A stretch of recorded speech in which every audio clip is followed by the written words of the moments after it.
রমজানের 20তম রোজা।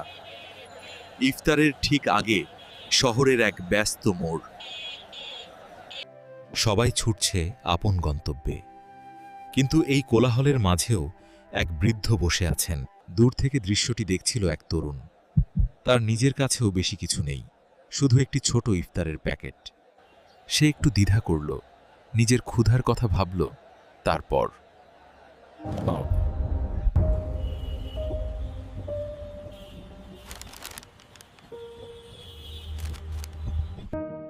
চাচা, আমার জন্য একটু দোয়া করবেন। বাবা, তোমার নামটা বলো।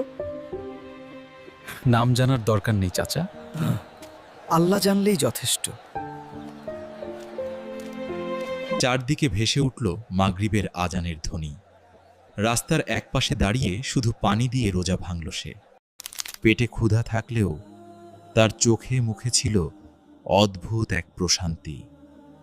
কয়েকদিন পর ছেলেটি জানতে পারল, সেই বৃদ্ধ আর কেউ নন, এক সময়ের অত্যন্ত সম্মানিত একজন শিক্ষক, যিনি ভাগ্যের নির্মম পরিহাসে আর অভাবের কারণে আজ মানুষের কাছে হাত পাততে বাধ্য হয়েছিলেন।